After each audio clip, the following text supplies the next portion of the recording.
semifinals right here at White Plains High School. And for the Rye Garnets, they have co-head coaches. There's Brian Dooley on the left, Scott Dooley on the right, both Yorktown graduates from 96 and 98 respectively. Starting lineup for the Garnets, who have a season record of 13-7, looks like this. Jack O'Callahan and Briggs Barton get it done on the attack. Devin DePalma gets the start today in the midfield. Max Bonzel on the defense, and Michael Linehan in net. Over to the Putnam Valley Tigers we go, and Brian Kuzma, 10th year of the program, 7th year as the varsity coach. He's a Yorktown graduate as well, back in 1993. And for the Tigers, we take a look at their starting lineup.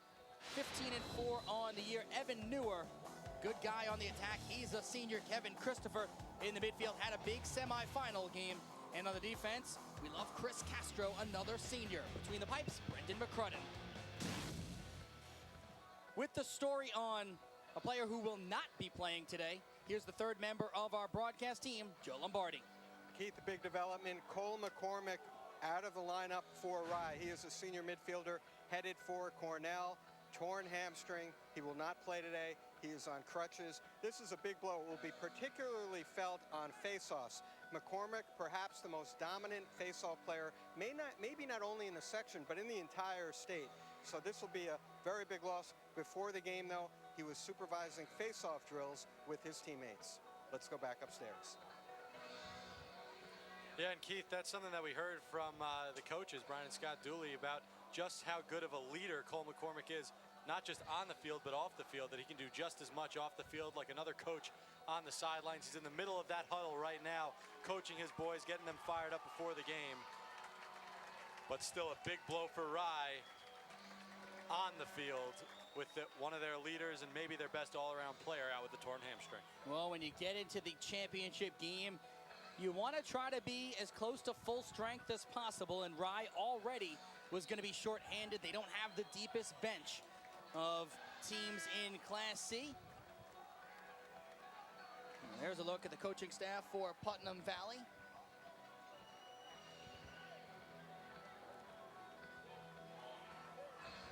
Well, there's Cole McCormick. Tough break for him. We've seen him on our airwaves a few times as a football player. Really just an excellent running back, and probably even better as a lacrosse player. And you know, the coaching staff said he's also a great leader. Yeah, and he's been banged up all season long. Just a tough year for his senior lacrosse season. Hurt his hip, hurt his quad, and now with the torn hamstring. But he'll try and lead this team off the field today. The officials today: Bob Sutherland, Tom Courtney, Jim Martin, and John Walsh.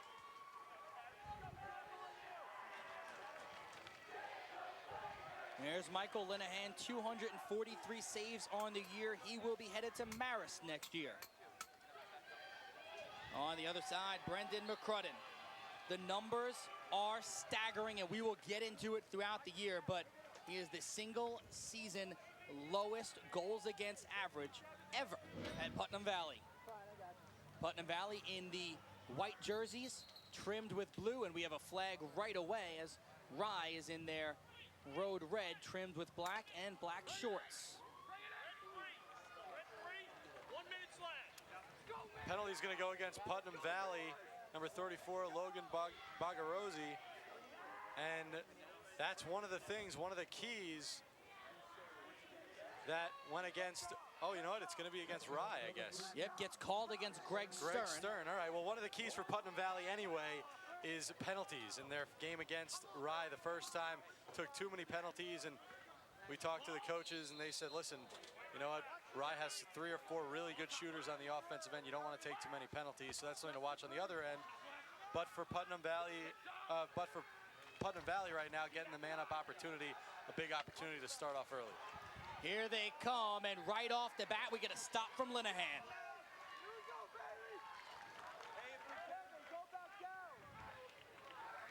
This is a Rye program that has dominated the C class over the last 5 or 6 years. They've won the Class C title 4 times in 05, 06, 07, 08, Their run was ended last year in a 10-7 loss to Putnam Valley. And these are two teams, you said it last year, that they know each other, Putnam Valley and Rye. 5 of the last 6 years, that's been the championship matchup in Class C. I am not anticipating a high-scoring game with two teams with not a lot of players on their roster. It's about 82, 83 degrees at opening face-off. I think this could be a slow-paced game off the post. Now off the rebound. Oh, boy, Ryan Fitzgerald. Johnny on the spot. Ryan Fitzgerald, the all-time goals leader at Putnam Valley, gets his team off on the right foot, his 58th of the year. The initial shot goes off. The cross were actually stopped by the goaltender, Michael Linehan, but he can't pick it up. The ground ball, and Ryan Fitzgerald, right on the doorstep, picks it up and gives Putnam Valley a 1-goal lead. This kid, Ryan Fitzgerald, is a monster. Now 224 career goals. Nice back check from Putnam Valley. Then they turn the ball back over. Matt McReady picks it up, then he loses it. It's going to be important here, Keith, for Rye to keep things close early on. Putnam Valley beat them early on in the season, 9-5. Kevin Christopher, a career day for the Tigers with 5 goals in that game. Scott Dooley told me before the game that, we're a completely different team, so we're not thinking about that first game, but you can't help human nature if you go down early quickly, starting to let those memories of the last game creep in. Work it up top to the top of the box for Briggs Barton.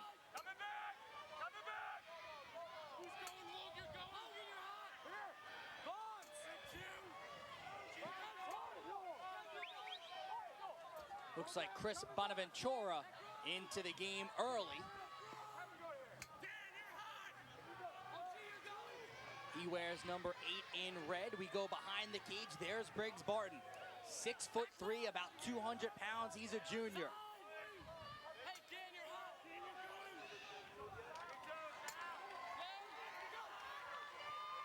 Rye not in a rush as we get a shot coming from Garrett Chapman. This is the way Rye plays offense. Very patient, long, drawn-out possessions, waiting for the right shot.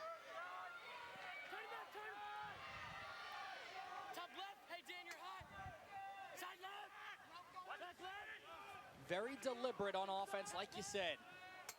Just a few moments into the opening quarter of the Section 1 Class C championship game.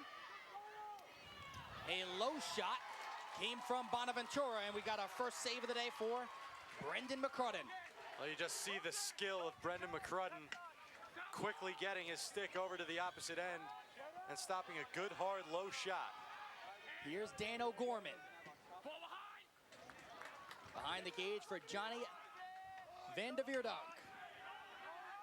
That is a tongue twister.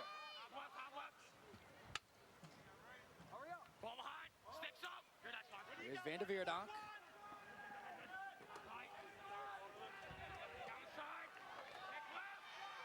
Putnam Valley not in a rush either. Here's Christopher, has it poked away. Uses his body to get it back. Now the ground ball picked up by Evan Newer. Strong play by Christopher to get the possession back. Skip pass O'Gorman. Goes low. Kick save by Linehan. Nice save by Linehan. Got his right foot out there to stop the ball. Good, hard, low shot. Great ride by Putnam Valley. Whose ball will it be?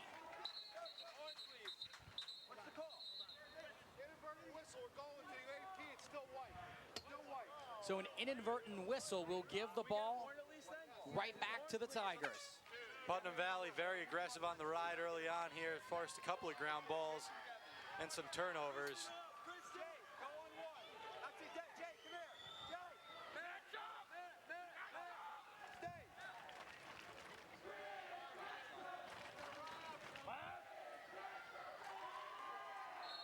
And Rob Pasquale waiting to kickstart.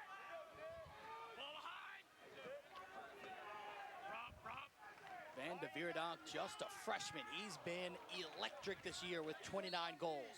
You just saw a nice little inside-outside move for Van de Veerdonk. Just shot it a little bit high over the cage. Guys, back up, please. Great bloodlines. His brother Jimmy was a high school All-American. Hot. Drive. Good. Newer being D'd up by Hasselman.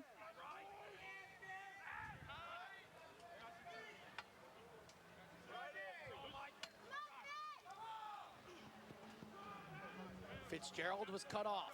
Fakes the pass. Trying to go one on about 4. Good slide by Rye. It was Bonzel and Brian Pickup, and what a story Brian Pickup is. Don't want to be, cheesy with my line, but he picked up the game just 3 months ago and has been outstanding for the Garnets. He's one of those very coachable players, does pretty much anything Brian and Scott Dooley tell him how to do. And right now, 3 months in, he's starting in a championship game. Kick save, but oh goodness, Ryan Fitzgerald again. This kid is everything that was advertised, goes behind the net. Impossible to stop. Ryan Fitzgerald, tenacious on the ground ball, and then behind the back as the D converging in. A beautiful, beautiful goal by Ryan Fitzgerald.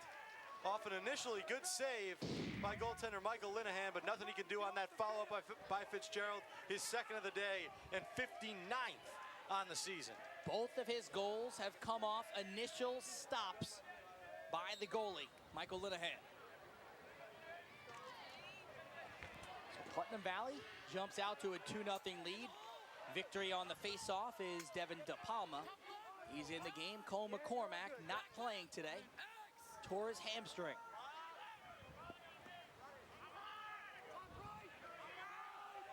Here's Garrett Chapman, number 9. Rye will need to find some sort of offense.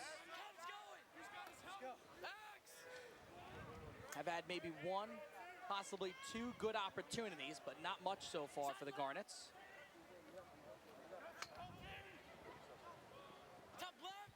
Bonaventura gets a touch. Far side. Feeds, and the pass was knocked down.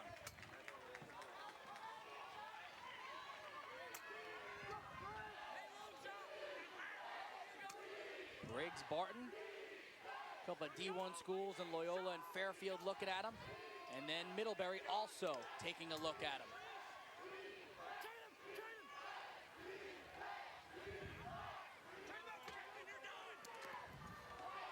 Tough angle on the shot from the near side from Matt McReady.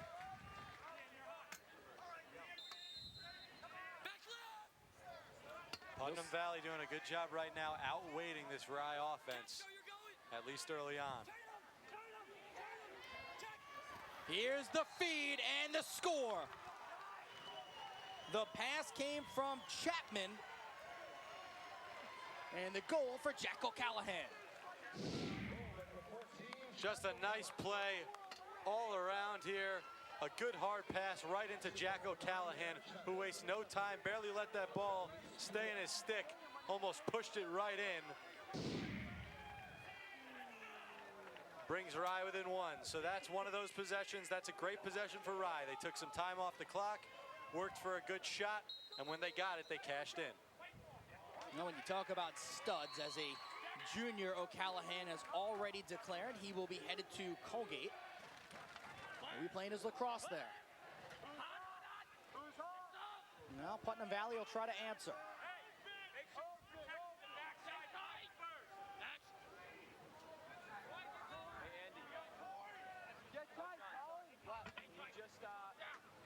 If you're Rye, you gotta put the bullseye on the chest of Ryan Fitzgerald. Where is number 2? Don't even let him get near the cage. You almost have to send a guy out there to shadow him. He's that good. You just need to make sure that once he gets the ball, you try to maybe wrap him up, give him a hit. Fitzgerald dancing through every red jersey. Well, you also have to be aware when he has the ball, you might want to slide a second guy over. This guy's skills one-on-one are pretty deadly as well.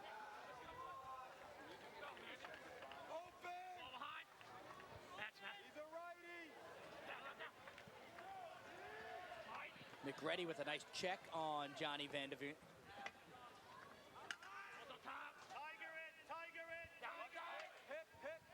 Here comes Dan O'Gorman. Has it knocked away. Shane Kelly tried to pick it up.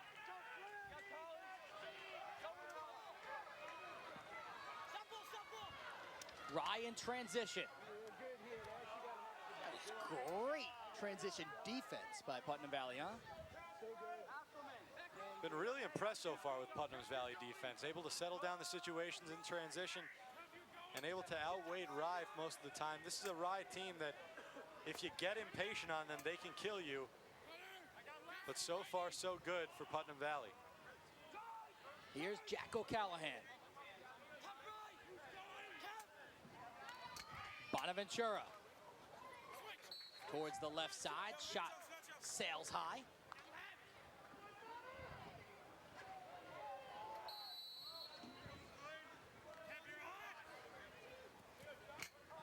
Martin takes it from X.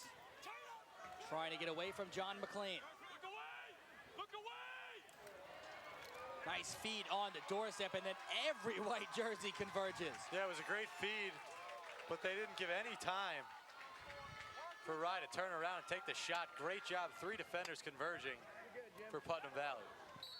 Sidewinder from Dan O'Gorman. Van de Veerdonk on the play behind the cage. He's your backup. Here's another shot opportunity, and this time O'Gorman cashes in. Dan O'Gorman.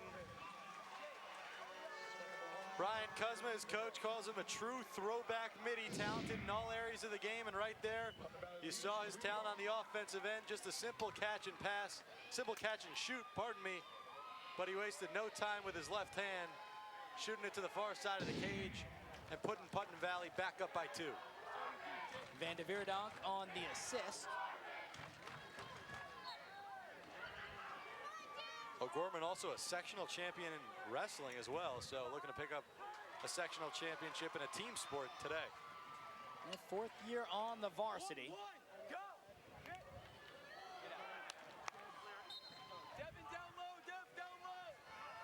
Both of these schools, when you talk to the coaches, feel like they have a lot of special athletes. You look at the run that these two teams have gone on, a 6 and a 4 seed have made it to the sectional championship. Probably not the matchup that I would think the prognosticators picked out. No, certainly not. Rye beating Bronxville, the number 3 seed, so that's a 6 beating a 3, and then Putnam Valley beating the heavily favored number 1 seed in Pleasantville, and both of them did it pretty handily too, winning by 4 and 5 goals respectively. So these are 2 teams that maybe nobody on the outside thought they'd be there, but they've been here many times before. They know how to win, they know how to get it done, and I'm sure that internally they're right where they think they should be. It really is amazing when you look at the landscape of really all boys lacrosse, but we're in Section 1 right now, and you see teams go through the season, maybe sputter a little bit, but they can kind of turn it on when the playoffs come around. Yeah, well, you're seeing all 3 classes too in the sectionals this year having rematches of last year's finals. So those teams that have been there before, they know when to turn it on and have gotten back to where they were last year. This is Matt McReady.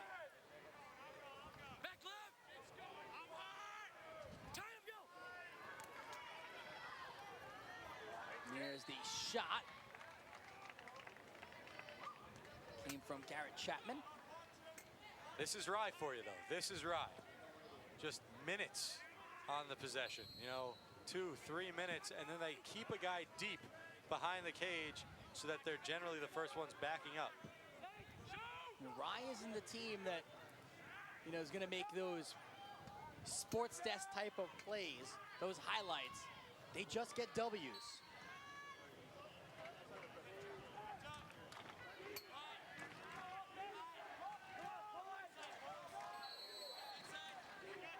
Now, final 60 seconds of the opening quarter.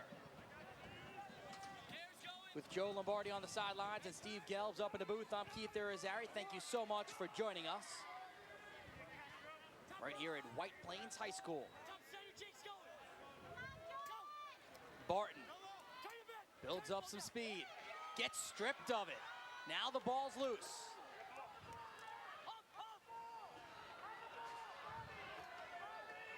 Still no one getting possession. And finally, Putnam Valley has it. Will they be able to clear? They do. Picked up by Bagarozzi. Here comes Fitzgerald. The jump shot off the crossbar. A little bit of a sneaky shot. Just evaded Michael Linehan's reach, but a goalie's best friend, what do they say? It's the post. And it certainly was for Linehan right there. Well, Ryan Fitzgerald got things going early and often with 2 quick goals.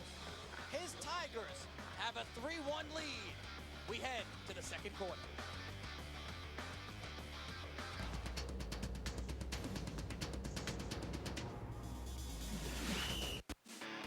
I'm Tara Petrolino, and on the next High School Journal. We're at Northport High School on Long Island, where a pair of students have written one-act plays to raise awareness on some serious issues. We'll also introduce you to Laura Ramirez, a dynamo from the Bronx who's looking to make it as the next big thing in women's boxing. And we'll give you the inside scoop on another great MSG Varsity partner school, Hoboken High School. That's all in the next High School Journal, only on MSG Varsity. Another Optimum exclusive. Long Island explodes with baseball playoff excitement as the St. John the Baptist Cougars tangle with the Holy Trinity Titans. A matchup you can catch right here on High School Sports Showcase, only on MSG Varsity. Another Optimum exclusive. A new race is beginning. A new chance will be given. And competition has a new face. Get ready for MSG Varsity's Mascot Dash to the Desk. Schools have uploaded photos of their mascots, and voting is open right now for the championship round. We're down on the track and it's just too close to call as they're coming around the... Go to MSGVarsity.com now to make your choice. We'll count the votes, cut down the competition, and select the #1 mascot. The grand prize winner will receive a brand new custom-designed mascot costume. Plus, your school will be a part of a taping of High School Sports Desk. Make the dash to the desk at MSGVarsity.com. Another Optimum exclusive.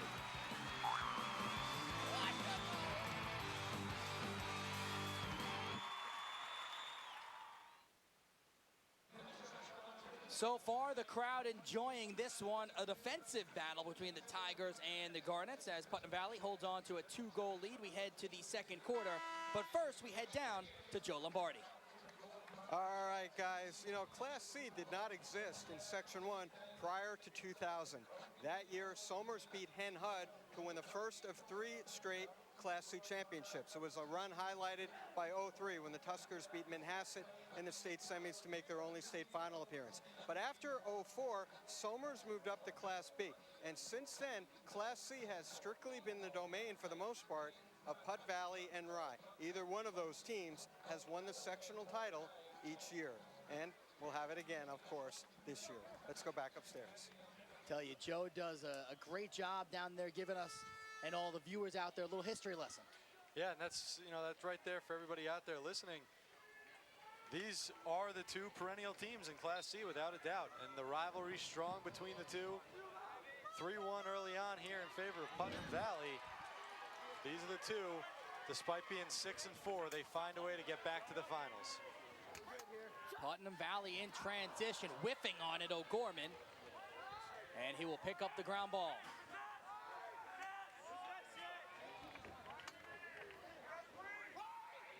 Shane Kelly has it in his stick, near side, wearing number 12 in white.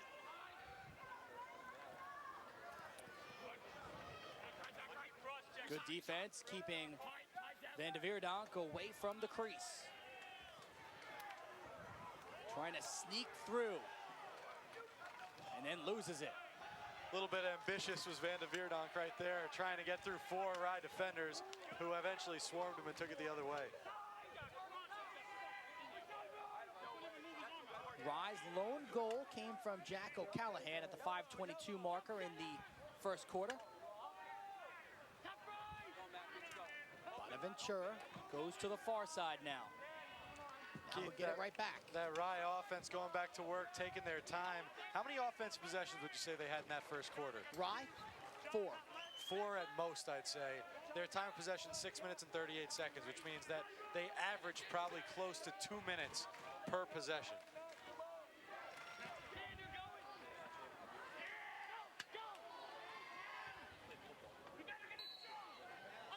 The backup came from Jack O'Callahan, and it'll stay Rye ball.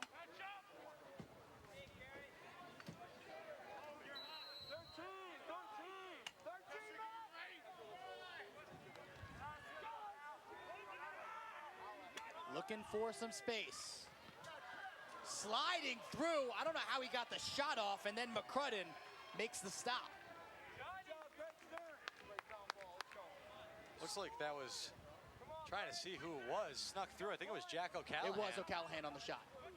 That was a pretty impressive maneuver with one hand. And there's a pretty impressive maneuver as well by Briggs Barton.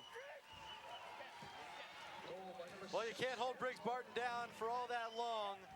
The top attackman on this team using his size to get out in front of the cage. And net Rye's second goal of the game, just takes it from X, takes his man one-on-one, and fires it in between the legs of Brendan McCrudden. A nice goal by number 6, Briggs Barton, to pull Rye within 1.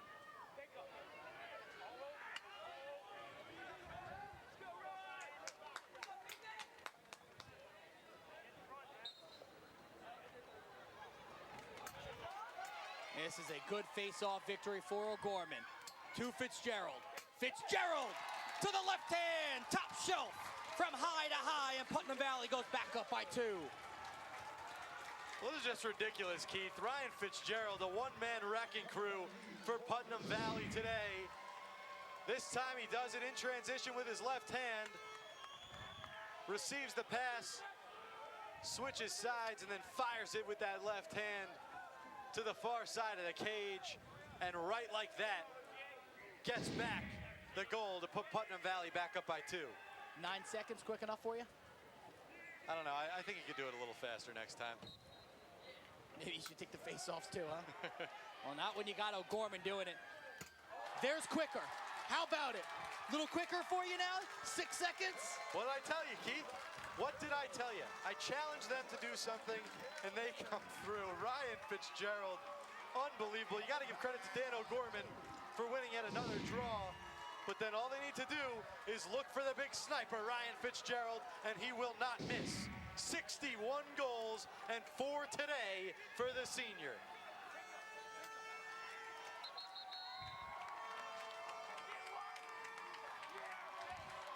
And I think Rye may need to call a timeout.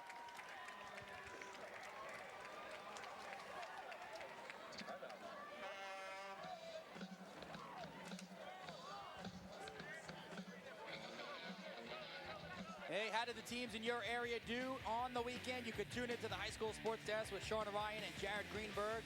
Check out all the scores and highlights from around the tri-state area. Every school has its story, and they're here to tell them.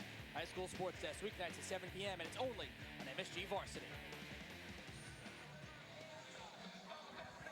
The Ryan Fitzgerald Show. Well, it started 15 minutes ago or so. Going to St. And here we are now as Ryan Fitzgerald continues along with his show. He is fantastic, huh? He's everything he was cracked up to be and a whole lot more. Excelling in the open field and transition. And with more on that, let's send it down to our sideline reporter. And right now, Steve, Rye really unable to stop Ryan Fitzgerald, whether it be in settled or unsettled situations. Now, Fitzgerald, a good recruit for the St. John's program. St. John's really doing a good job of targeting players from this region. John Bello, a defenseman from Somers, also headed to join the Red Storm. And of course, the Red Storm this year competed for the first time in the inaugural year of the Big East Conference, a conference that certainly can change the landscape of Division I lacrosse in the future. Of course, Syracuse anchoring that conference along with Georgetown. Let's go back to you guys. So the St. John's bound senior Ryan Fitzgerald already with 4 goals. Almost another face-off victory for Dan O'Gorman. couldn't pick up his own ground ball, and here will come Rye.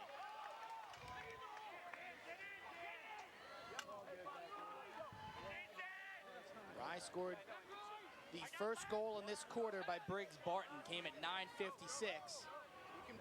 We've had a total of 3 goals scored in this 9th minute. At 9:56, Barton. At 9:47, Fitzgerald. At 9:41, Fitzgerald. Keith, I know there's still a ton of time left, 9 minutes to go in the second quarter, but you'd have to think that how Rye finishes off this half is going to be pretty crucial. Just took a big body blow from Putnam Valley. Let's see how they react. I think there's got to be some sort of adjustment on what you do with Fitzgerald. And I don't know what it is. I'm just saying I think there might need to be some sort of adjustment. There's a nice save by McCrudden.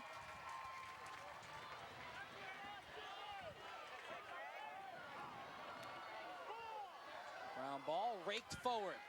Here's Briggs Barton. He's Rye's big gun. Goes behind the cage. Feeds, shot, and score for Garrett Chapman. There's how you answer back.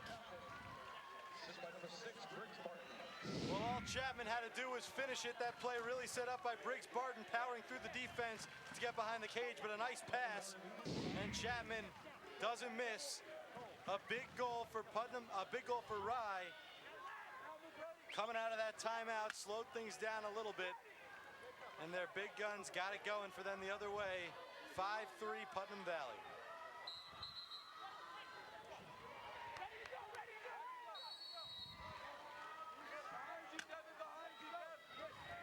Devin De Palma wins a face-off. Back left.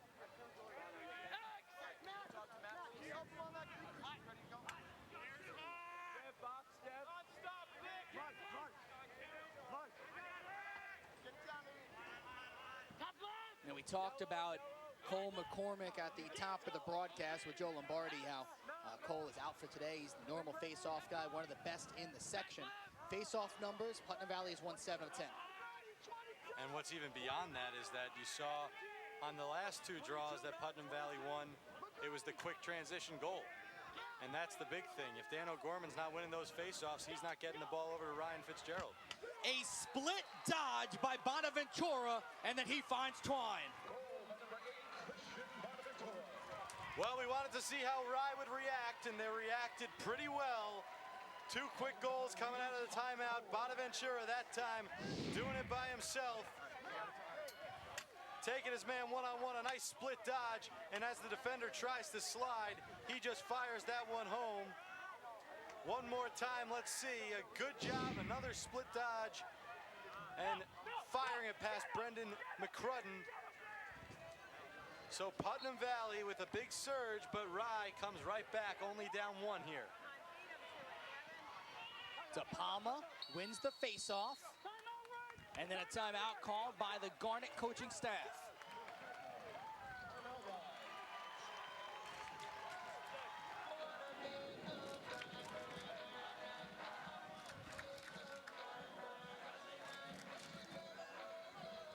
There's Brian Dooley, not the one with the sunglasses. He is the older of the 2 brothers, Brian and Scott, the co-head coaches. And, you know, both Brian and Scott were midfielders in high school and attackmen in college. Let's listen in on their game plan. Play 6-on-6, and we make them beat 6-on-6. Okay, we're a great 6-on-6 team. Let's get all that other crap out of the way by getting into the hole, by calling those middies down into the hole. When the ball swings behind, you call the middies down.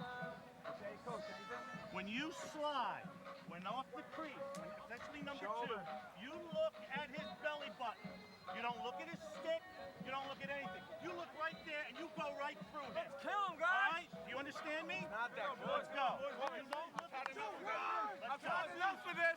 I'm locking up right now. Let's go. Little giddy up from the Garnets. Yeah, an interesting point there by Scott Dooley early on in that huddle, saying, we're a great 6-on-6 team. Make them beat us 6-on-6, because that's where they've been hurt so far in this game, is on transition, the quick transitions to Ryan Fitzgerald finishing. But for the most part, when it's been 6-on-6, when it's been settled situations, Rye has been right there with Putnam Valley.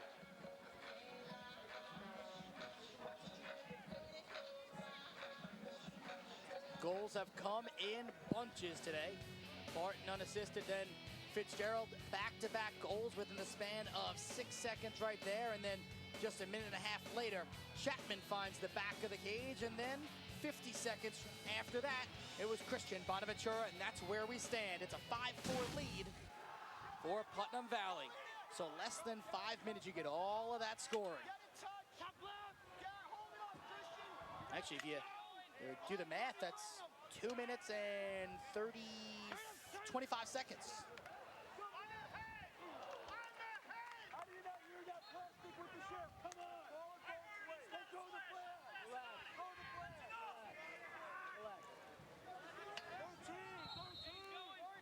Rye will trigger from behind the cage, Briggs Martin. Near side for Greg Stern. Get a touch around the perimeter now. Bonaventura has been good today. He's a junior, 5'10", 190 pounds.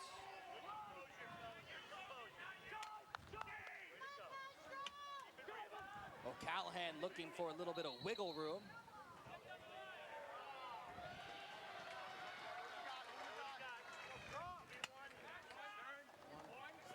And Rye turns the ball over. It'll be Putnam Valley on the clear.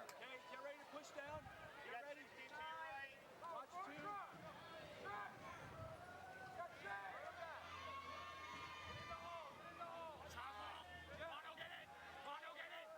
You're good.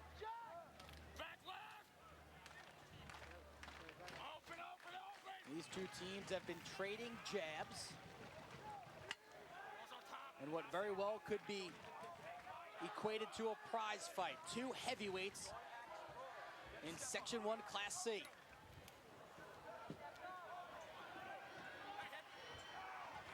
Maybe too early, but we'll see who will be able to land the final knockout punch. Rye with a couple of good defensive possessions back-to-back, especially that last one. Not really giving Putnam Valley much time on the offensive end. Being a little aggressive, which is different from how they play offensively, where they like to take the time. Max Stubbe on the clear, number 12. Shot goes high. Bonaventura's been active. Another good move by Bonaventura. He scored that last one with a nice split dodge, but this time turning on the Jets, getting right into the open field, but shooting it just a little bit high.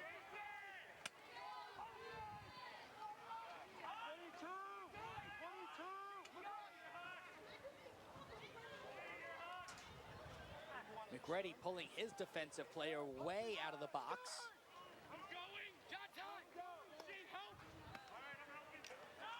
O'Callahan, a roll shot, and finds the back of the cage. Nifty move from Jack O'Callahan. Well, Jack O'Callahan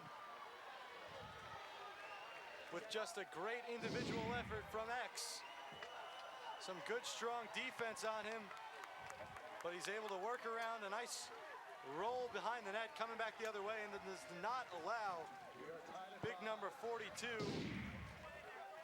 John McLean, to slide over in time. Jack O'Callahan with his second of the day ties the score up at 5.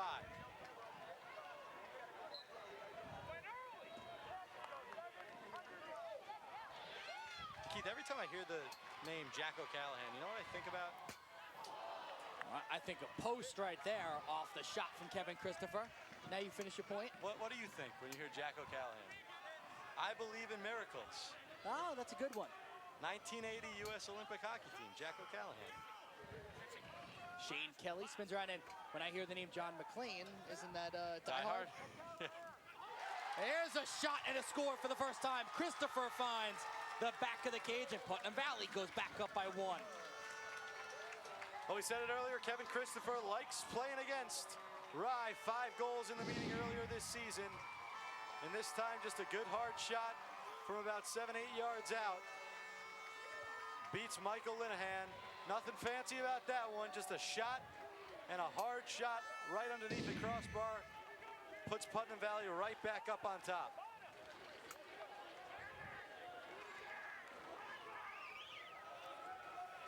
Looks like we get an assist for Ryan Fitzgerald on that play.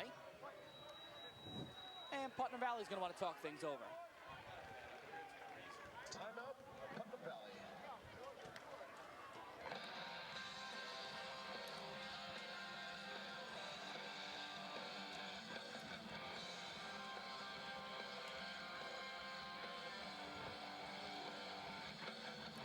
Mike Quick knows everything about high school sports, and he's taking your calls live on a Quick 60. Call in live at 516-224-6100 Wednesdays at 8 p.m. only on MSG Varsity.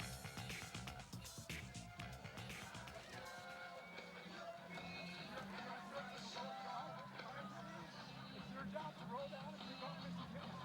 All right, since you roll up, left back, step down, right down to 1-3-2. Hey, anytime they go to a 2-2-2 with that 1-4 look, they call it numbers. Look for little pick plays. 2-2-2, they look to step down and curl a guy to the ball. In the 1-4-1, they call numbers. They're running that mumbo. Outside guys in, inside guys out. Okay? Make sure we're showing the 14, 6, and 8.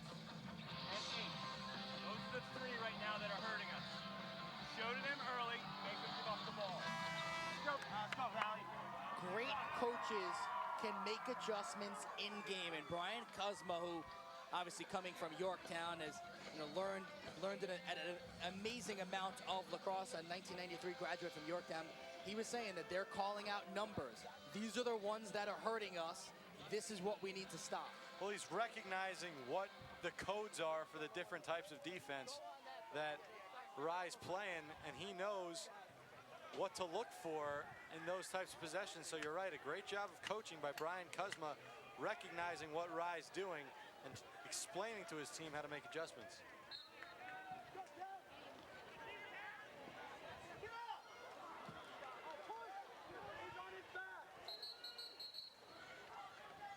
This is going to be a held stick, so it should be Rye ball. It is.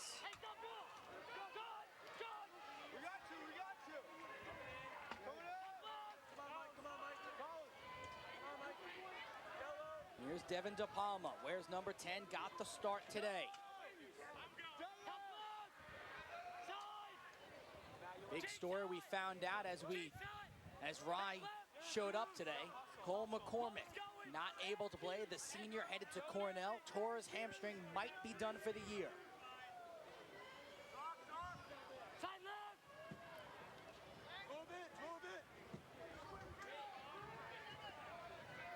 Briggs Barton ready to go one-on-one with John McLean.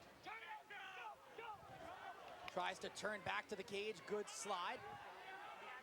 Callahan was open for a second near side. Now they try to get to him, too strong.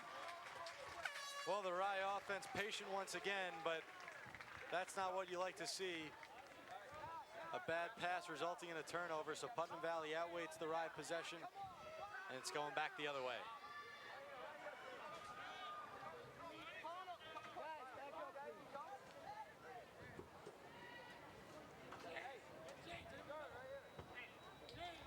It's a weird type of game we're watching today because we've had scoring in bunches and then we've gone for large periods of time without scoring. Yeah, and it did feel too, at a time, like Putnam Valley was running away with this thing. And slowly but surely, Rye's right back in the ball game, made some adjustments. But you're right, it's been very kind of staggered.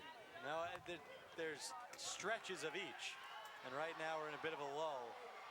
What a stick check by Bonaventura. Picks up the ground ball, leads the transition. No one picks him up. Nice feed on the doorstep. O'Callahan once again. Jack O'Callahan with his third of the day. Set up by Bonaventura.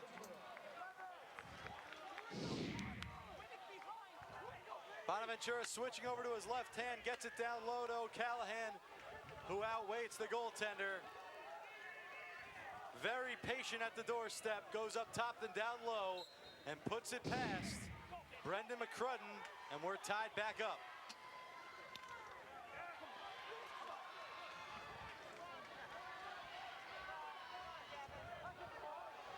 Still no one picking up the ground ball. Play getting a little physical, a little chippy. And Rye will have it. And right now, Rye really getting... Bonaventura, by the way, you see him get a fist pump from his boy Cole McCormick. Yeah, there he is. The coach on the sidelines, the heart and soul of the team. He might be on crutches, but he's still a big part of this Rye squad. But like I was saying, Rye really getting to McCrudden early. McCrudden's a goalie who right now, coming into this game, had a 4.8 goals against average. So gave up close to 5 goals a game. Rye already with 6 in the first half.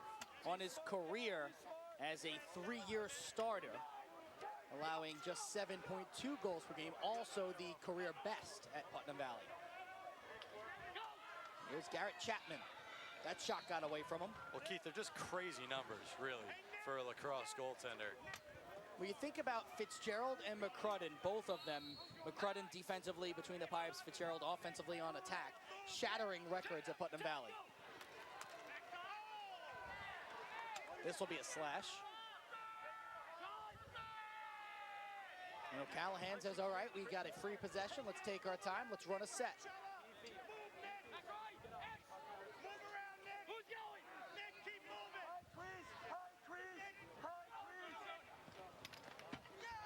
Shot sneaks in.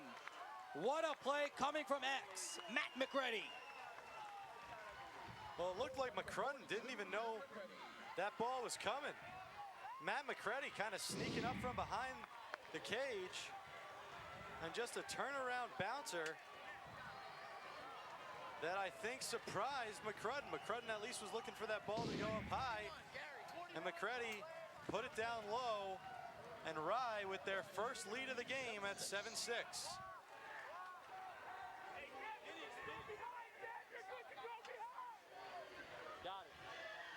And Castro will go into the box for a minute. So a man-up opportunity for Rye. And being that there was a goal scored off of that free possession, you still have to face off.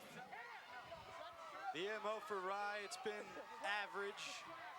And right now, it's going to be tough to do anything with it if Putnam Valley can maintain control. That's a big face-off win for Putnam Valley. But Rye doesn't get many man-up opportunities. They average about 1 to 2 a game. So when they do have them, they like to try and take advantage of them. But right now, a big face-off win for Putnam Valley, and they'll try and wait out the clock. You know, you look at this Putnam Valley team and you say, all right, they're man down, but Ryan Fitzgerald is essentially 2 players. Yeah, that's a good point, Keith. You can get it into the offensive end, get it in the hands of Fitzgerald. Who knows what can happen.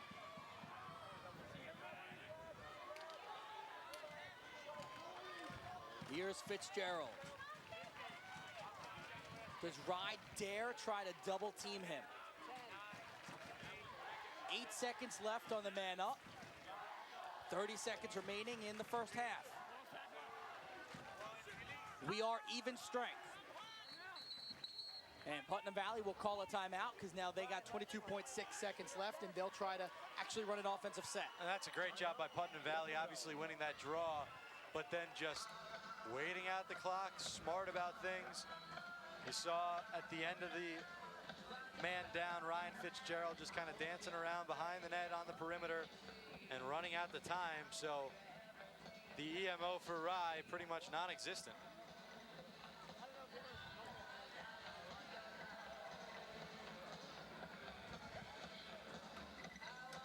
Looking into the Garnet huddle there, and now we will listen in to the Dooley brothers. This is Brian.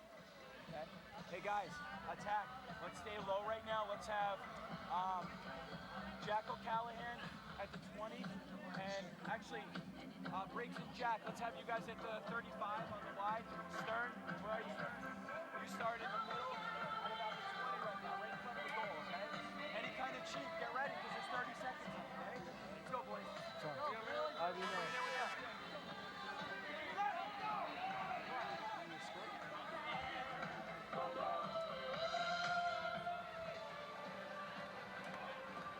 Jack O'Callahan will leave the huddle. He's been the stud today. 3 goals and an assist. The junior headed to Colgate.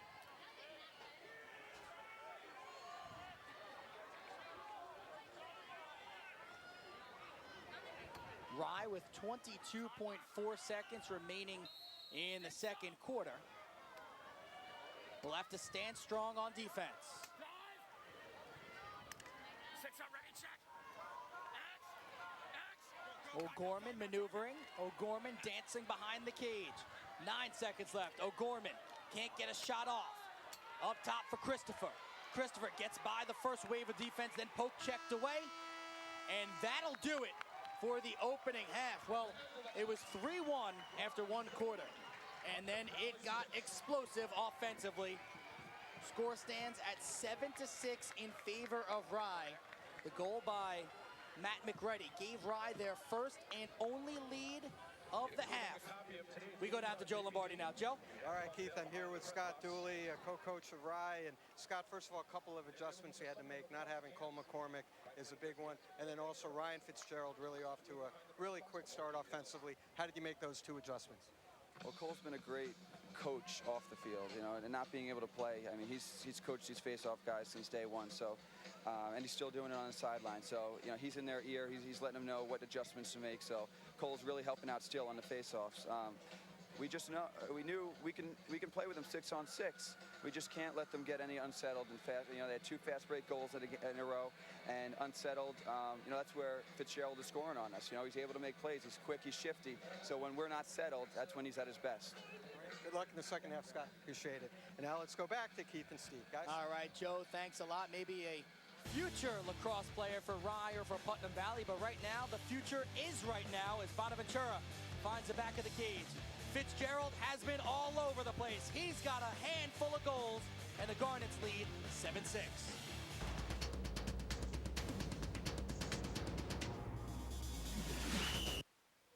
Sports are great for a kid's body. Steroids aren't. They can ruin tendons in legs and arms. Steroids can stunt bone growth and increase the chances of liver cancer, heart attack, and stroke. Steroids don't make great athletes. They destroy them. Talk to your kids. Need help? Get help. Visit drugfree.org.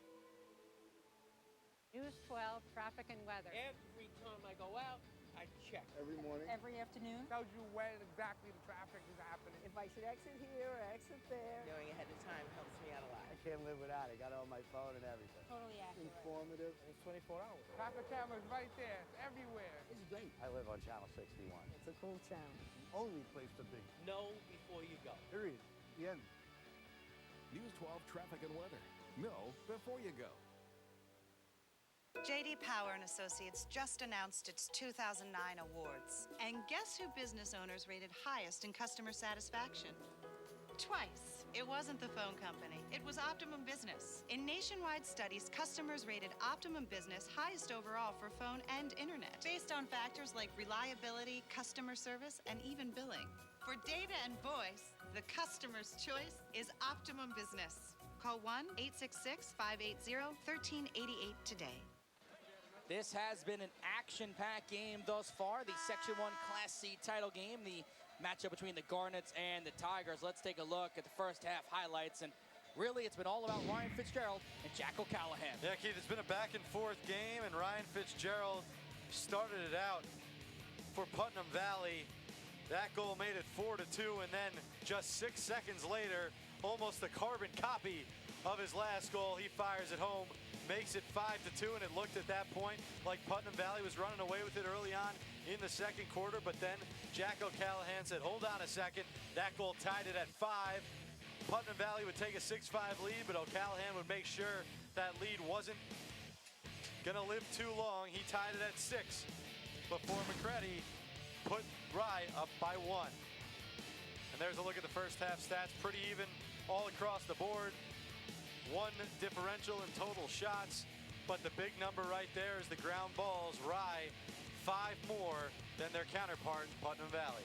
All right, we'll step aside one more time. When we return, Joe Lombardi is going to have the head coach of Putnam Valley, Brian Kuzma. Stay with us. It's a 7-6 lead right now for the Garnets in the Section 1 Class C championship game.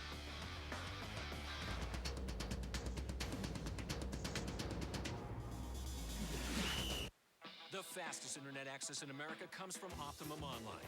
First, award-winning Optimum Online put phone company high-speed internet to shame. Then we doubled the speed with Optimum Online Boost. Next, we built Optimum Wi-Fi, free for Optimum Online customers, more than twice as fast as Verizon's 3G network. And now there's Optimum Online Ultra.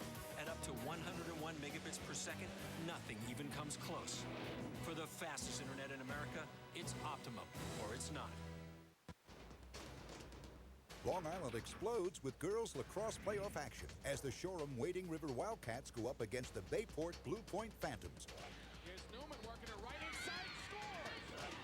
Rachel O'Brien, a shot, drop it off. Shot to goal! Great feed, great look inside. And the one place to catch it is right here on High School Sports Showcase, only on MSG Varsity, another Optimum exclusive. I'm Tara Petrolino, and on the next High School Journal. We're at Northport High School on Long Island, where a pair of students have written one-act plays to raise awareness on some serious issues.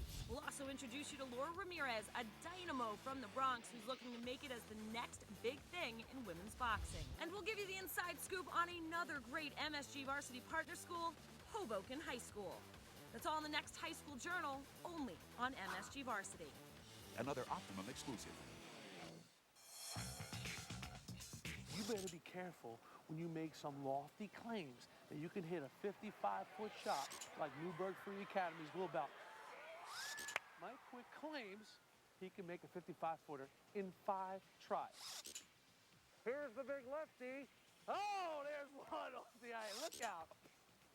Here's the second. Got a chance. Oh, oh no. Welcome you back to White Plains High School. We check in with Joe Lombardi. Brian Kuzma, Putt Valley coach. Brian, we were just talking off camera. This game may be a little bit higher scoring than most fans would have expected.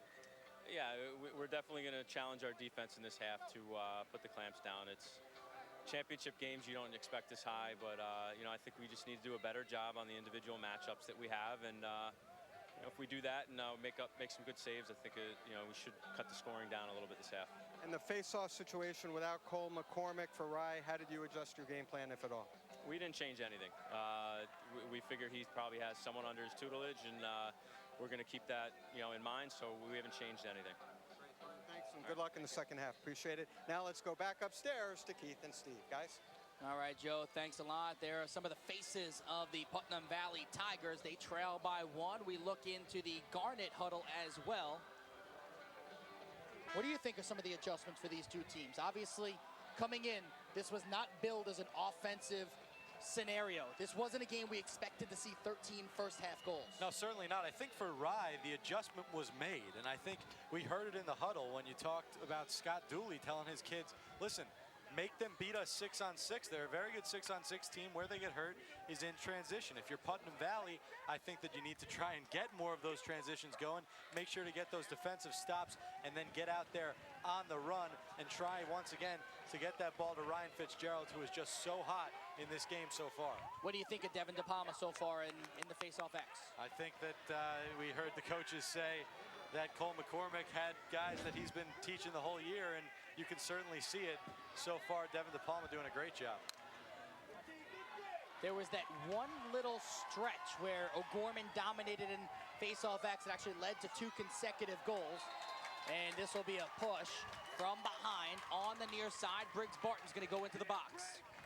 Yeah, but Keith, like you were saying, that there was a stretch there, but I think that goes along with Rye's adjustments. And I don't know if this is something the coaches did or Devin DePalma, but certainly the face-off X not dominated the way it was early on by Dan O'Gorman, as we take a look at O'Gorman getting pushed out of bounds by Briggs Barton. And he'll go to the box for 30. Number 6.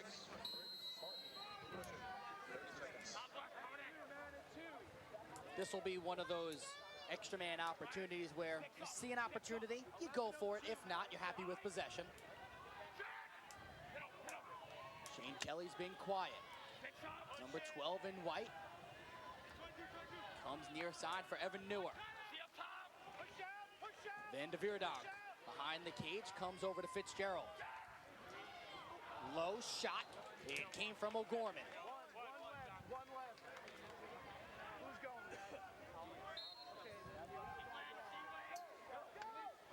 And we are even strength.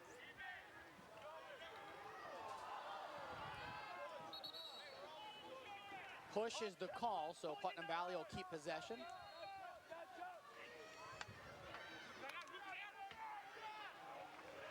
Van de Veerdonk in, out, back in he goes, then falling away, puts it home. Keith, I don't know if he got shaken up a little bit on the play. Slowly getting to his feet. Looks like he might have gotten the wind knocked out of him. But Johnny Van de Veerdonk is Johnny on the spot.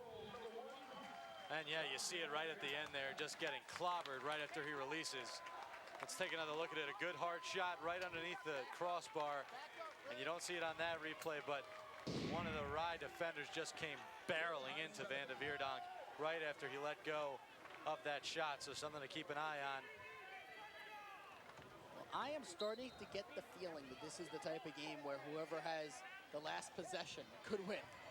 It's possible, but I also think, you know, the one thing we have seen are these runs in this game too. You know, this is the one game it's tough to predict. We've seen runs of nobody scoring. We've seen runs where it looks like Putnam Valley's going to run away with it. We've seen Rye control play for 4 or 5 minutes at a time. So to me, it's let's see what the last 5 minutes brings. Finally, Rye picks it up. Here's Greg Stern.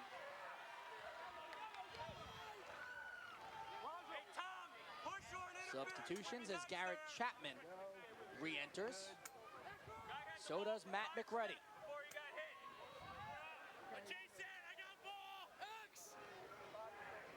Stern comes out from X, gonna work it around the perimeter. McReady scored with 1:25 left in the first half. Goes to the left hand, shot and score. I think he went 5-hole. He did, Keith. Another nice, kind of long shot from a distance. Not necessarily a goal you expect Brendan McCrudden to give up, but Matt McReady just going one-on-one with his man, cuts to the left, and fires a good, hard, low shot that just evades the stick of McCrudden, goes right in between the goaltender's legs. Just a perfectly placed shot for the junior, and Rye's back up on top. McReady picks up goal number 25 on the season. Well, Coach said he's been an offensive spark plug all year long. You guys back up over there, please. Face-off victory for the Tigers of Putnam Valley.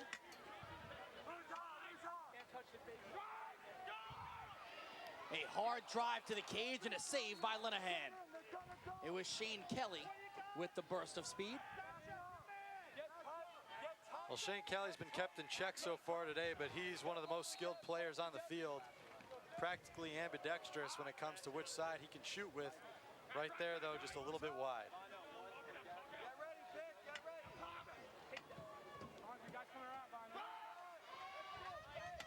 Christopher eludes the first wave of red. No retreat.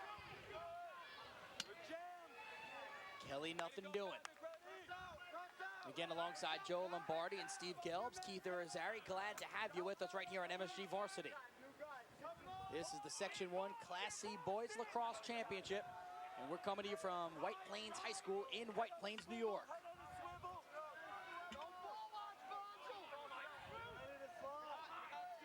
Ryan Fitzgerald already with 4 goals, had the first 2 goals of the game and then scored 2 goals in the span of 6 seconds in the second quarter.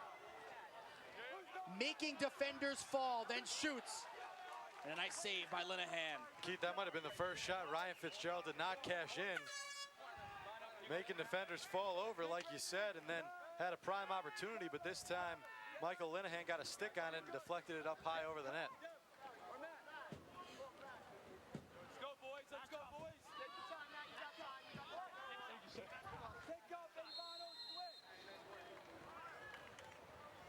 Stephen York into the game for the first time, wearing number 15 for Putnam Valley. Here's Evan Newer, looking for some room, going 1-on-3. Someone's got to be open. Dancing with it, Shane Kelly. Near side, Pasquale. Pasquale right into the wheelhouse of Linehan. Good clear. Here come the Garnets. They had numbers for a second. Pass is a little bit too high. And that's a bad turnover. Rye, like you said, had some numbers, but the pass thrown away by Michael Collins.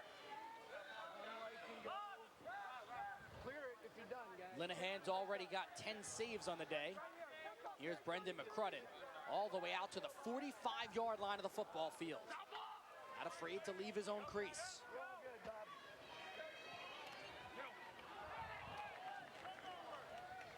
Looks like Stephen York may have took his eye off that one.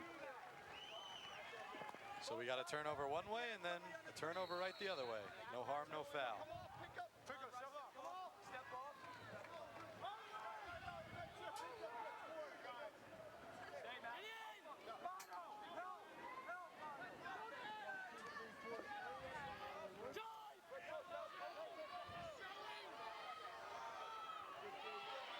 Good defense on the far side from Kevin Christopher. Strips it away. He's gonna pick up his own ground ball. Looks behind him, feels the defense. It's Chapman trailing him.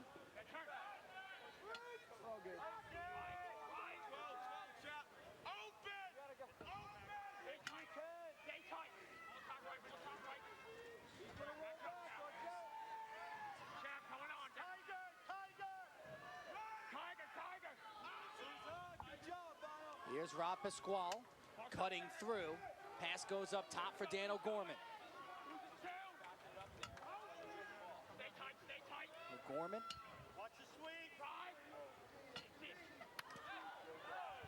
A feed, a flag down. And it's going to be a man-up opportunity for Putnam Valley. Gonna go against Max Bonsall.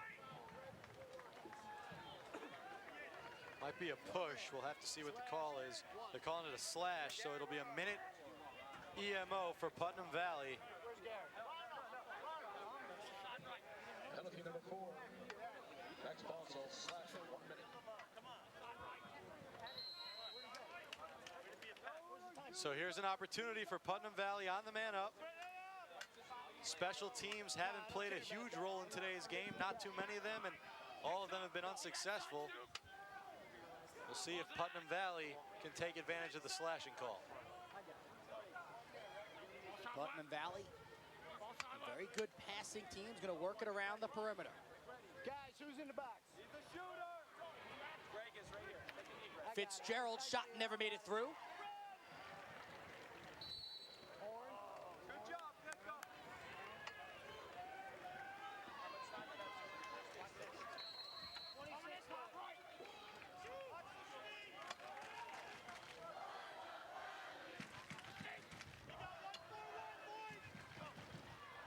Fitzgerald, stripped of it. He's gonna ride hard. Less than 10 seconds left on the man up now. That'll do it. So another good man down possession in this game. 4 EMOs combined between the two, and right now 0 for 4 with no real big time threats on either side of the ball. Linehan was dancing with it, and finally Rye calls a timeout.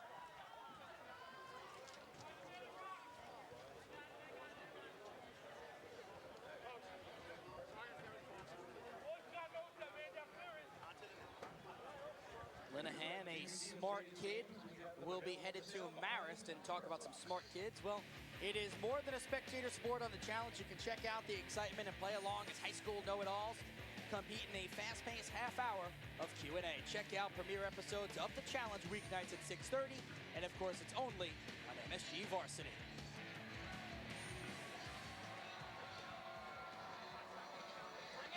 Let's check into another smart guy, Joe Lombardi. He's on the sidelines. Joe? All right, Keith, I'll try to live up to that here. Just a moment ago, Johnny Vander Wiedunk left the game, the freshman attackman. He has a bruise on his left shoulder area, and it's been bandaged up. And in fact, head coach Brian Kuzma overseeing the bandaging process, knowing how important it is, he gets back out onto the field. So he is expected to return to action a little bit banged up. Back to you guys.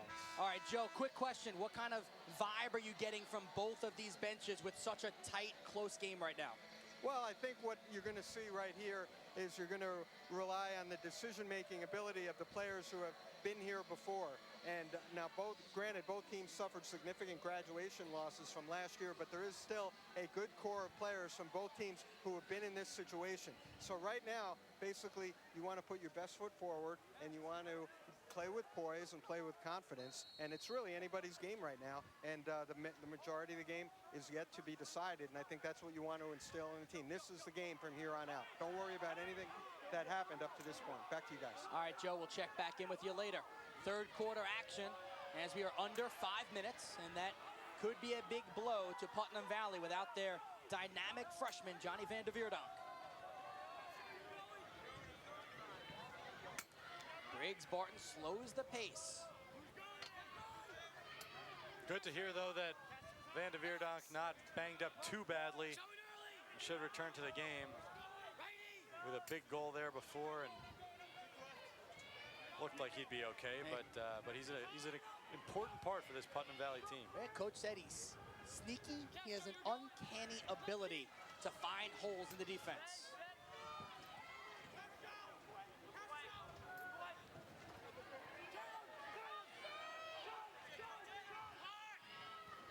McGrady, nothing doing. Shot came from the far side. Looked like it was Bonaventura off the tip. Shane Kelly picks it up. He's tripped up, and now he just lays down on the turf, and he seems to be shaken up a little bit. Well, he's getting back up. Immediately fell down, didn't look too good, but Putnam Valley will go on the man up. Kind of tripped a little bit. I don't know exactly where the call was there. It's going to be a cross check on Briggs Barton, but it looked like Shane Kelly just kind of tripped on his own merit, and Briggs Barton was coming in. So a bit of a break for Putnam Valley as they get another EMO. This will be their 4th opportunity on the day, 0 for 3 so far. Well, let's see if they can capitalize here. They trail by 1.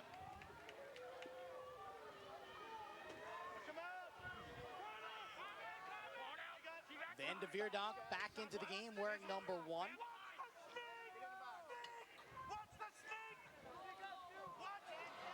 Pass is batted down by a defender.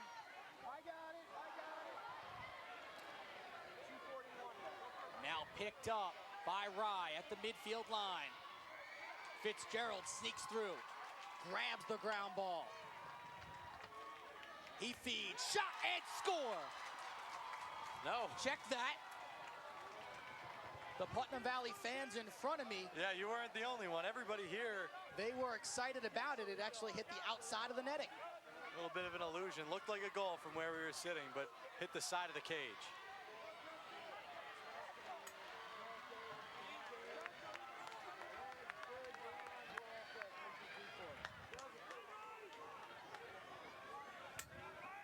So another extra man opportunity goes by the wayside for Putnam Valley.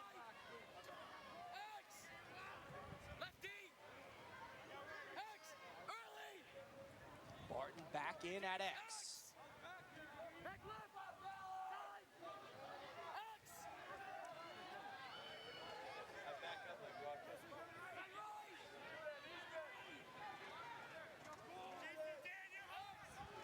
Barton retreats.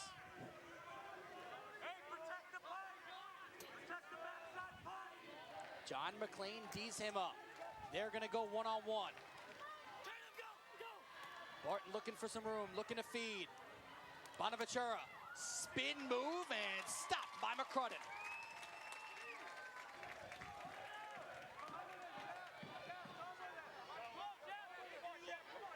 Shane Kelly gonna try to clear by himself.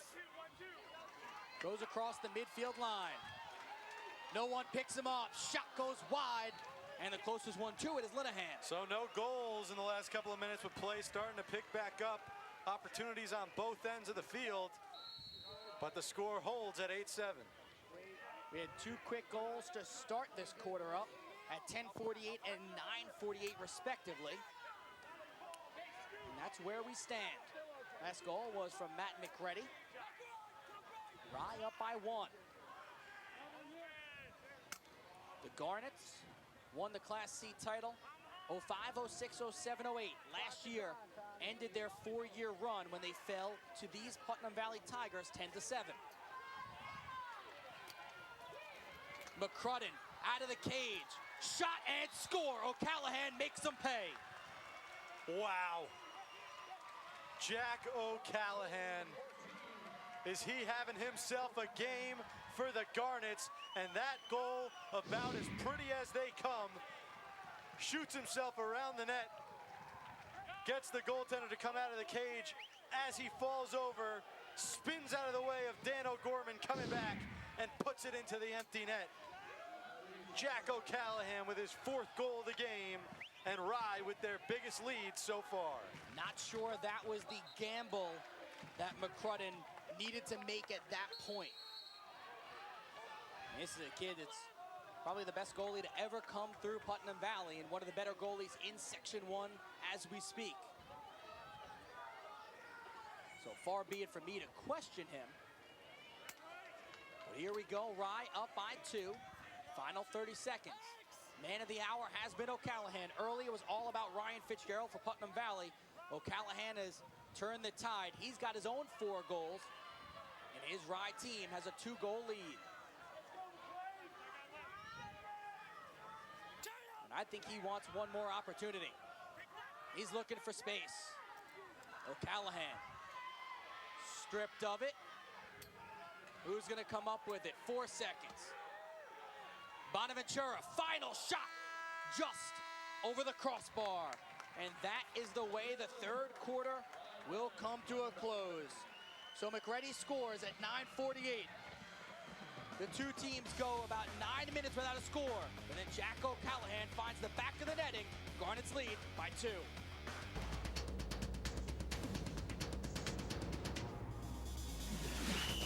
And once again, Don Bowers.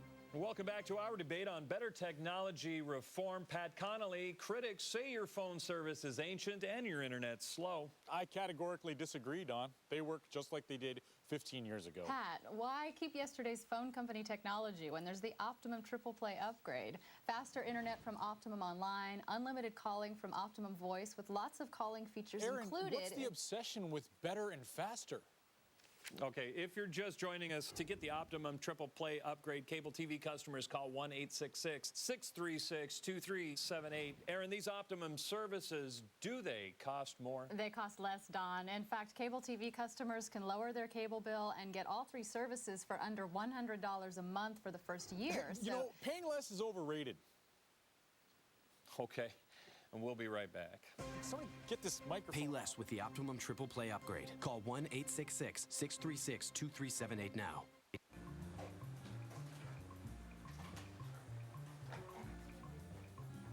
I'm painting a portrait of Seth Rogen.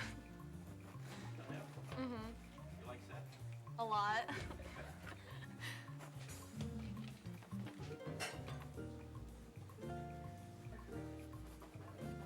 This is the first portrait I've done since freshman year, so it's not really gonna work out.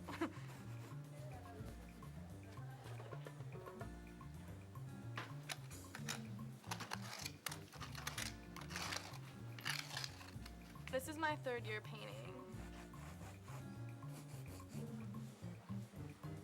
Yeah, I'm actually going to college for art next year. I'm hoping to do really well in their fine arts department where there's a lot of oil paints and stuff like that.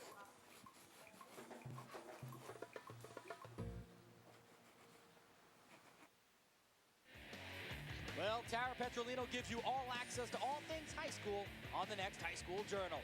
Our weekly news magazine. You can catch High School Journal Tuesdays at 6 p.m. And of course, it's only an MSG Varsity. Take a look at how these 2 teams have broken down their scoring, and the Garnets up by 2. Someone else who is only on MSG Varsity, Joe Lombardi. He's on our sidelines. Joe? Absolutely, Keith. And something only really here at White Plains as far as the Section 1 playoffs is concerned. If you look at the main scoreboard here, anytime a player scores a goal, his mugshot, his headshot immediately goes up along with his name. Now, that's pretty high tech. How did they get all those headshots? Well, White Plains coach Mark Armagida told me he spent the Memorial Day weekend going to the practices of the 6 finalists in Class A, B, and C, taking headshots of every player. And so you see all the work that goes into it, and it's really paying off. A nice treat here for the players, their parents, and the fans. Back to you guys. How about that? The White Plains coach, who doesn't even have a stake in these games, going out of his way on Memorial Day to do that. That is one of the reasons why this is a great venue to be at. Not only is it a gorgeous field, and really, when you pull up to, this was your first time pulling up to this stadium, right? Yes, yes. Gets like a D2, D3 feel to it, You know what? It does look like a college campus facility. Very, very impressive. And these press box accommodations are pretty nice, too. Can't argue with it, and so far, so good with this game as well. Rye with a 2-goal advantage. Putnam Valley has it. They've now gone about 10.5 minutes without a goal. Check that, actually 11.5 minutes without a goal.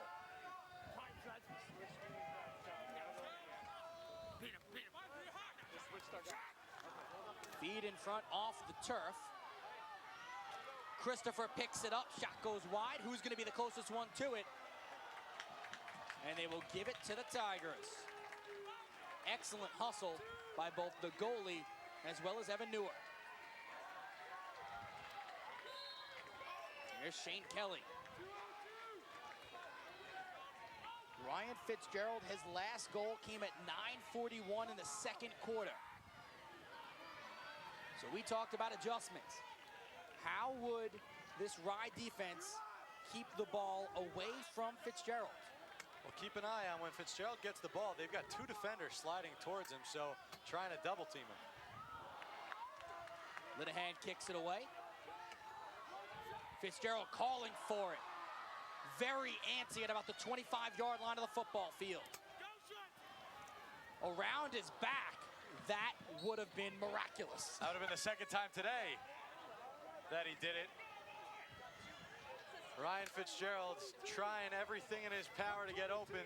And earlier on in that possession, you said it got a little bit antsy because no one was around him. Wound up to take that shot as head coach Brian Kuzma looks on, hoping that his big gun Fitzgerald can break through here soon.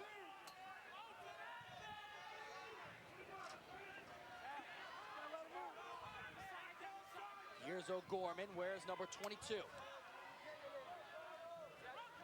Bonaventura has been great today. Offensively and defensively, he's been a real big spark plug. McCready trying to run with it before he had it in his stick. Let's see who's gonna come up with it. It'll be a hold called against Rye, against Bonaventura.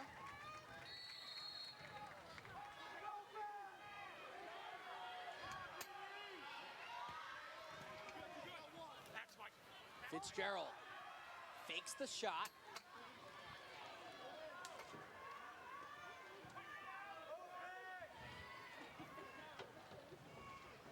Christopher off the high curl.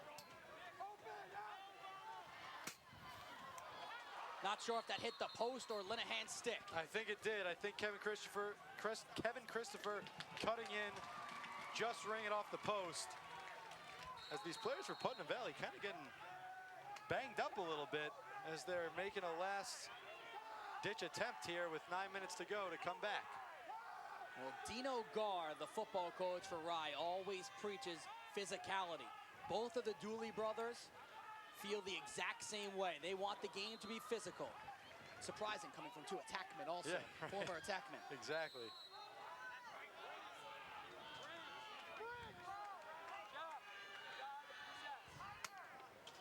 Putnam Valley came into the game averaging almost 11 goals per game, which is 9th in Section 1.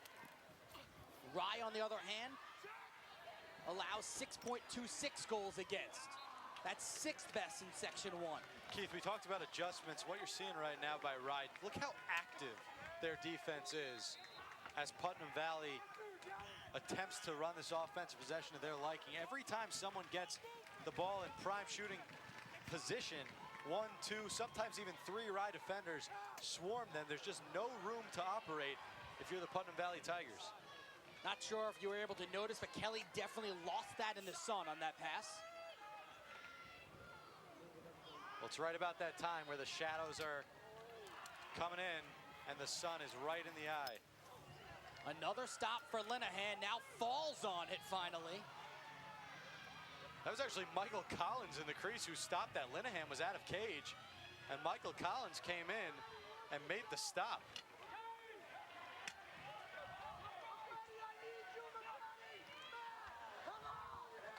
Bryant Pickup loses it, and it's going to go right back to the Tigers. So Putnam Valley certainly getting their chances right now. They've had the ball for the majority of this quarter, but Rye's defense has been stellar, and the Putnam Valley big guns really not getting much of an opportunity. Clock stops at 7:11 remaining in the 4th quarter. Now Putnam Valley has not scored dating back to 10 minutes and 48 seconds left in the 3rd quarter.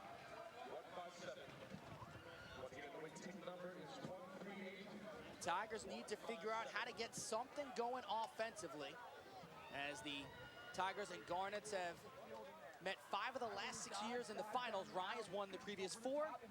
Putnam Valley won last year. Take your lap. Take what they're giving you.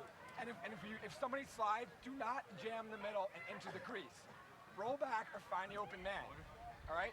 We're coming out right now and open set start. All right, Kev, Kev, you good? You have a shorty or you Danny or a shorty? Let's start right up top. 8 p.m. and 11 p.m. Go to your left. on ILTV channel 14. Spread Once out. again, this Come on, Friday, guys, you got June 4th. Let's go! Let's go, pal! TV channel 14.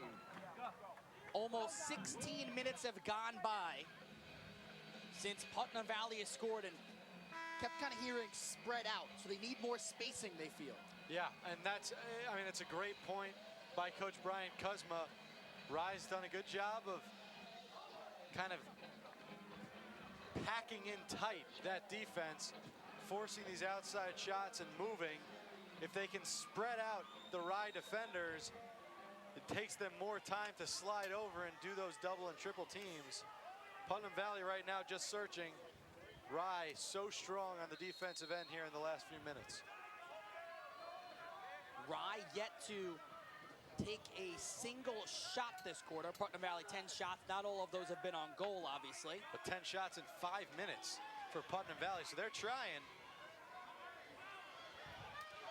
Fitzgerald somehow holds on to it. They're going to call it, it's going to be on Fitzgerald, holding the stick call. He squeezed in his right arm. The referee is saying to hold on to the defender's stick, but you even saw right there, Ryan Fitzgerald trying to make some moves. 3 guys were right on his tail.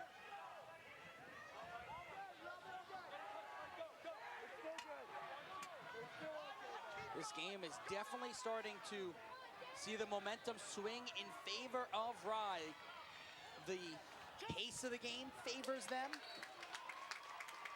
Only thing you wonder is if Putnam Valley can get one of those shots to fall, will suddenly that switch, will Rye go, uh-oh, now we're only up by 1? Well, especially because they've been playing so much of the game in their defensive end. You let one of those go in and you're saying, well, hold on a second, here they come. But I do think you got to give credit to Rye right now with the turnaround that they made. When they were down 5-2, it looked like this game was en route to a 12-2, 13-2 final. And there was a timeout that was called immediately after that 5th goal, and Rye has really been in control ever since midway through that 2nd quarter. Evan Newer on the far side, a senior. Also on the wrestling squad for the Tigers. Tries to make a move, nothing doing. Here's Fitzgerald, dancing, sidewinder, stopped again by Linehan. Rebound picked up by the freshman, Van de Veerdonk.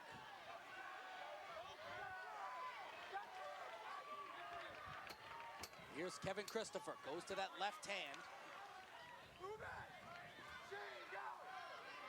Coach says about Christopher, Division I talent. Cousin of one of the greatest players at Putnam Valley, Joey Morgan. Kelly's got speed to burn. This slide package of Rye has been fantastic, and Coach Brian Dooley told us that his younger brother Scott, who is the defensive coach, has worked on these slide packages, and the team has really bought into it. Now that's a forced shot by Fitzgerald.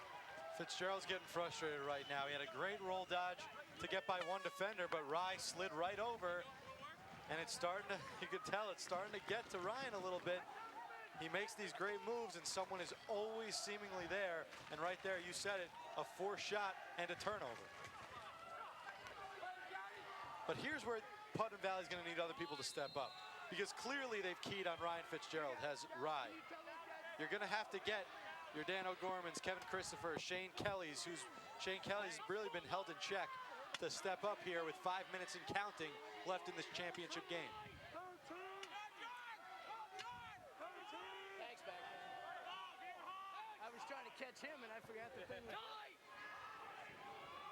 Barton holds. What I love about Briggs is he just seems to have that calming effect on his team. Ball goes over to him. Things settle down. He calls out plays. Him and McReady look like they're going to work the two-man game from X.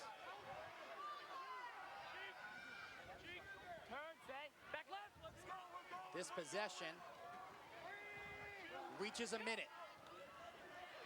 And at this point in the game, any offensive possession for Rye is very, very big. If you're Putnam Valley, you've got to be aggressive on defense because they love to hold the ball. Haven't seen the stall warning yet. You wonder when the officials will put that hand up and make the stall warning. Well, got to be getting close to it. And what's strange about it, though, is that this is how Rye generally plays. So it's not like other teams where it does seem like they're stalling. Rye generally takes 3-4 minutes on the offensive end. Rye almost turns the ball over, and now they do. Chris Castro picks it up. Putnam Valley may need to hurry just a little bit. It's not Dyer straights down by 2, but 3. Player on this Putnam Valley team, his 21st of the season, it's a big one, pulls Putnam Valley back within 1 with just over 3 minutes to go here in the fourth quarter. And this stadium just woke up. And Keith, that's only the first goal of the fourth quarter. So 9 minutes in, the first time a ball's in the back of the cage. Victory on the face-off for Dan O'Gorman. A bounce shot that almost sneaks by Linehan. It came from Kevin Christopher, and he quickly asks for a sub. Keith, you said it, this crowd really has woken up. The tension is high, and we're right behind these Putnam Valley fans, and they're into it now. Fitzgerald, triple team, loses it, flag flies, and Putnam Valley will have an extra man opportunity. They are already 0 for the day on EMOs.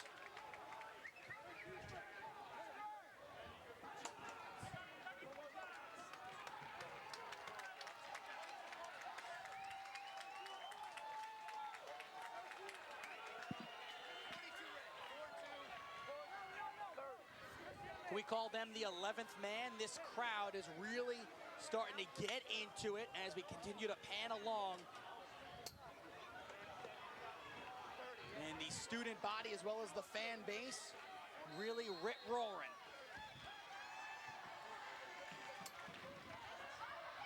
Here's Fitzgerald off the crossbar.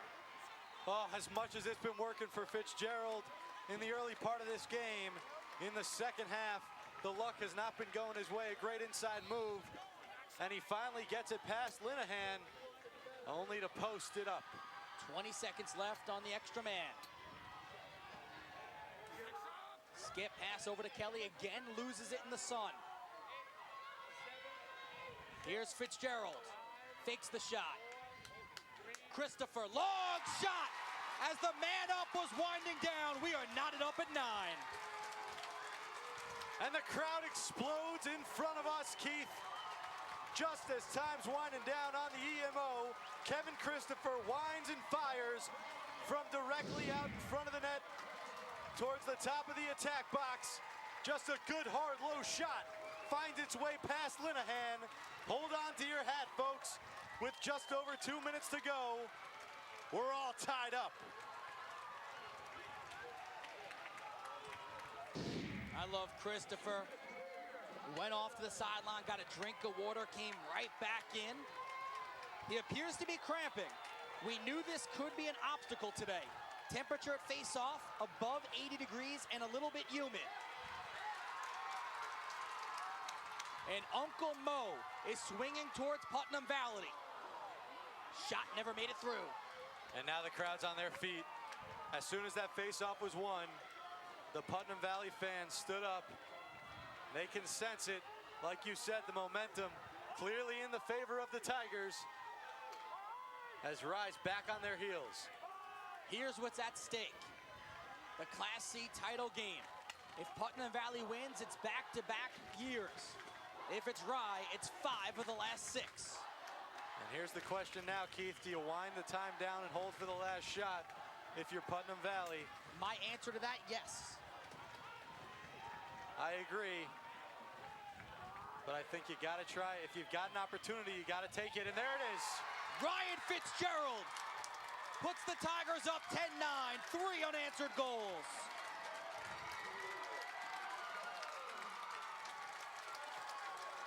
Well, he was shut out in this second half until about a minute to go in the game. He breaks the score, breaks the tie score. Ryan Fitzgerald coming off the side and firing it past Michael Linehan.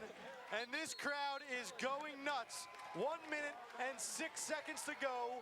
Putnam Valley coming back from 2 goals down with time winding down in the 4th quarter to take the lead. Putnam Valley calls a timeout. We check in with Joe Lombardi. All right, a really dramatic late flurry, of course, for Put Valley. And a couple of key things occurred involving... And the shots in this 4th quarter, outrageous when you look at the numbers. Putnam Valley out shooting Rye 21-0. And we talked about it when it was 9-7. Would Rye start to crumble if Putnam Valley got one of those goals in? And that's exactly what happened. How important is this face-off? Huge, absolutely huge. If Putnam Valley wins it, they can run out the clock here. O'Gorman looked like he had the first crack at it. Rye is going to come away with it, and then they'll call a timeout. So now with less than 60 seconds remaining, they'll try to dial something up.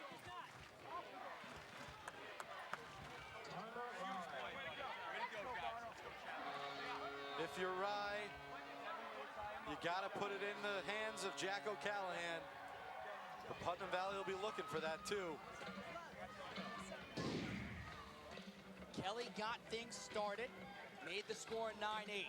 Kevin Christopher made it 9-9. Then Ryan Fitzgerald unassisted makes it 10-9 in favor of the Tigers. And now the Rye Garnets, for the first time in a while, actually trail this game. We could go back to the first half for the last time they trailed. Okay, and then we're gonna Admin. Okay? So once the ball gets down, once it gets to the goal line, And you work him over. Okay? We're gonna score one here, and then we're gonna bring it in. Come on, boys, bring it, boys. Come on, boys. No more. Coach Scott Dooley says, score one here, and then let's get it back. He didn't even say, he said, we're gonna score one here. We're gonna score one here. That's the message you want to give to these kids who are clearly in a state of shock, not knowing what happened. With just 3 minutes to go, it looked like they had the title wrapped up, and now, with under a minute left, it's so far away. The time of possession in the 4th quarter just dominated by Putnam Valley, as we saw with the shots. 8:53 as opposed to just 2 minutes and 9 seconds for Rye, but none of that matters with 57.9 seconds remaining. This is the most important possession of the day. I would say that this is one of the more dominating 4th quarters you and I have seen all year long. Yeah, absolutely. I think Putnam Valley made some adjustments. They really took it to Rye, and I think Rye also, like I said, they were playing not to lose instead of playing to win. Briggs Barton will go to X. He's got Castro on him. Time winds down. Barton wants to go one-on-one. Now looks towards the cage. Sneaky shot goes wide. Keep it here. That's a big backup by Matt McCready, as Brendan McCrudden was in a foot race to back that ball up. 37.4 seconds, still Rye ball.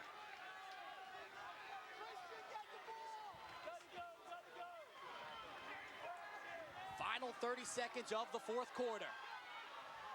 Bonaventura to the left hand, right into the stick of McCrudden. What a save. They will have to cross the timeline. I think Rye's got to put some pressure.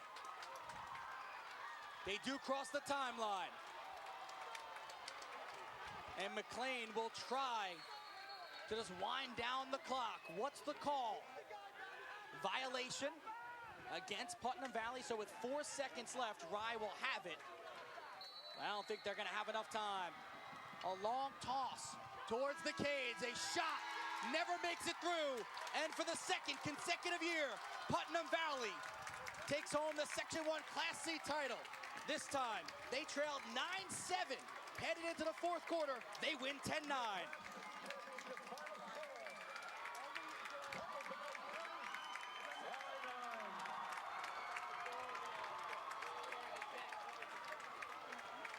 A tough break for the Garnets, all joy for the Tigers.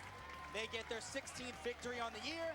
Most importantly, they are Class C champions.